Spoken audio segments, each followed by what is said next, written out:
Moin Moin, Twix von den German Spats hier, heute mit einem kleinen Review zu der Lonix L4 PC SD in der HPA-Version von Minecraft von Begadi.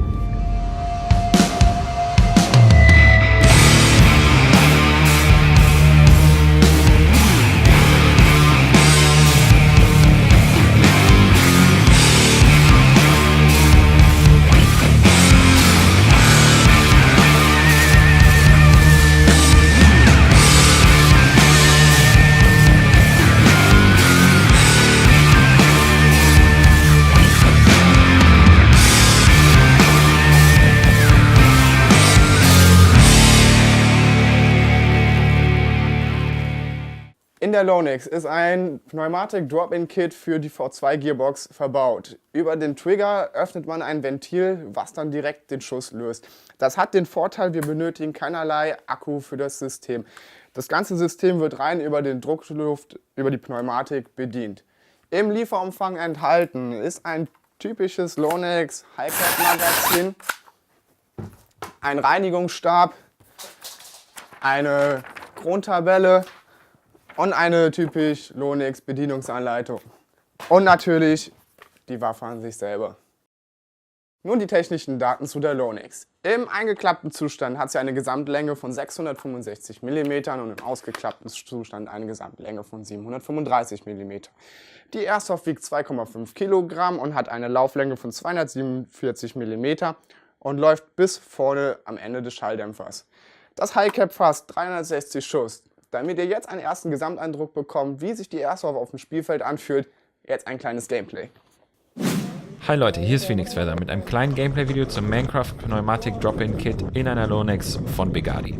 Mir persönlich ist beim ersten Spielen aufgefallen, dass die Streuung etwas größer ist als bei einer normalen SAG, was an dem Open Bolt System liegt. Hier haben wir nachträglich das Hop-Up-Gummi durch ein Mad Bull Shark Bucking ersetzt, was das Schussergebnis erheblich verbessert hat.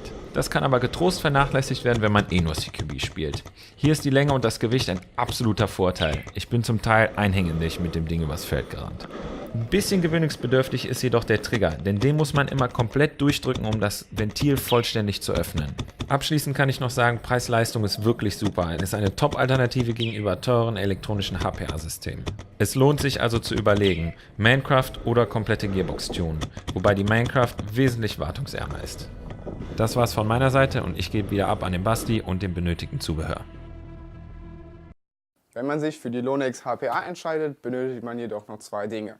Das erste ist eine Druckluftflasche und das zweite ist ein Regulator. Wir haben jetzt mal beide Ausführungen. Das eine ist die Redliner-Version, die kann 1,1 bis 1,7 Joule regulieren. Dies hier ist die Minecraft-Version, die kann 1,9 bis 3,2 Joule regulieren. Die Minecrafter ist ein bisschen billiger, hat jedoch kein Schnellschlussventil. Die Redliner ist deutlich teurer, hat jedoch ein Schnellschlussventil. Die Redliner hat übrigens noch ein Tournament-Lock, wo man dann die Joule-Zahl mit fixieren kann. Außerdem wird sie mit einem hochwertigen HPA-Schlauch geliefert. Für die Inbetriebnahme schraubt man einfach den Regulator auf die Druckluftflasche.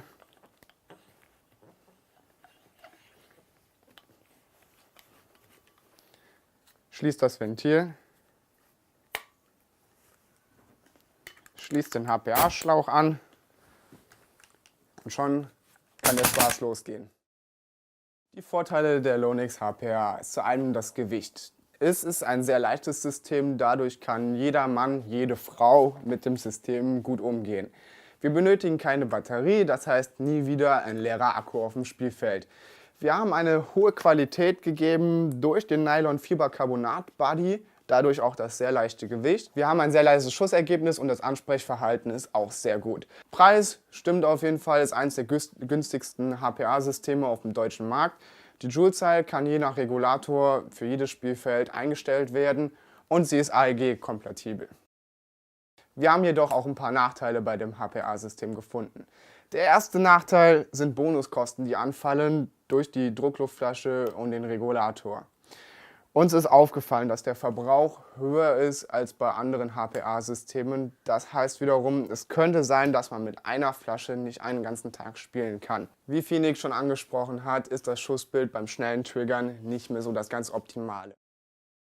Nun zum Chronotest mit 80 PSI Redline.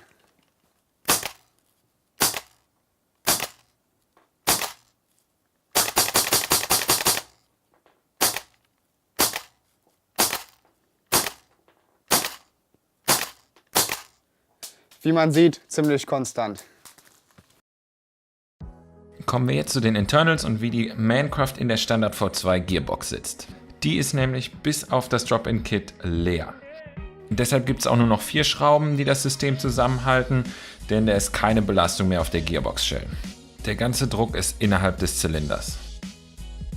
Und hier haben wir natürlich noch unseren Standard M4-Trigger, den man auch noch gegen einen anderen austauschen kann, wenn man möchte. Vorne haben wir noch ein Metallnozzle und das ganze System wird dann eingepasst durch die hintere Verstellschraube.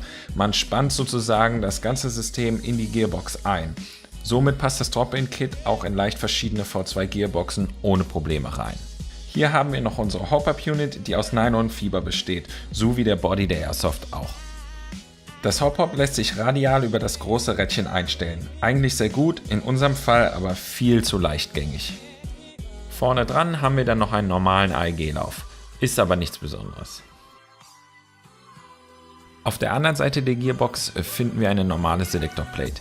Hier finden wir auch 4 Bohrungen, die das Triggerventil im Innern halten. Und dann haben wir hier vorne noch unsere Sicherung. So, dann machen wir die Kiste mal auf, dann könnt ihr euch das auch mal von innen anschauen.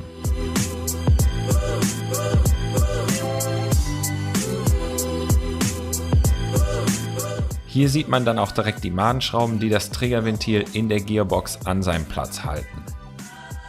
Das Ding ist dann auch nochmal zusätzlich festgeklebt. An der kleinen Ventilbox sitzt dann ein ganz normaler AEG-Träger, der betätigt dann das Druckventil und somit löst sich der Schuss. Das zeigen wir euch jetzt aber nochmal im Detail. So, hier jetzt nochmal unser Standardtrigger für M4-Modelle. Hier kann beispielsweise auch ein Flat-Trigger oder jeglicher andere verbaut werden.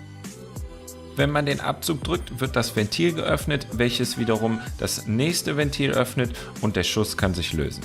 Die Verarbeitungsqualität des Drop-in-Kits ist eigentlich ganz gut. Alles CNC gefräst bzw. gedreht. Was jedoch ein bisschen unschön gelöst ist, ist wie das Abzugsventil befestigt ist. Hier wurden einfach Madenschrauben durch die Shell gebohrt. Das könnte qualitativ ein bisschen besser sein. Auch wenn man sich unser Abzugsventil etwas genauer von der Seite anschaut, erkennt man, dass es anscheinend ein Reststück in der Verarbeitung war.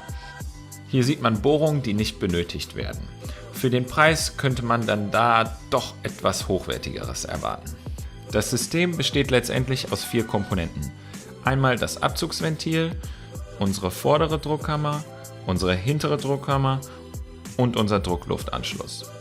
Das ganze System wird über diese Einstellschraube in der Gearbox verspannt, um zu gewährleisten, dass die vordere Druckkammer bis ans Ende gedrückt wird und fest in der Position in der Gearbox fixiert ist, sodass wir am Ende dann auch ein konstantes Schussbild haben. Und das war's dann auch schon mit einem kleinen Überblick des Mancrafts Pneumatic Drop-in-Kits in einer V2 Gearbox. Das war's von meiner Seite aus. Ich hoffe, euch hat das Video gefallen. Wenn ja, lasst einen Daumen nach oben da. Hier unten findet ihr die Airsoft bei Begadi. Schaut sie euch an, wenn sie euch gefällt, bestellt sie euch. Das war's von meiner Seite. Schönen Abend noch, haut rein. Schönen Abend war blöd.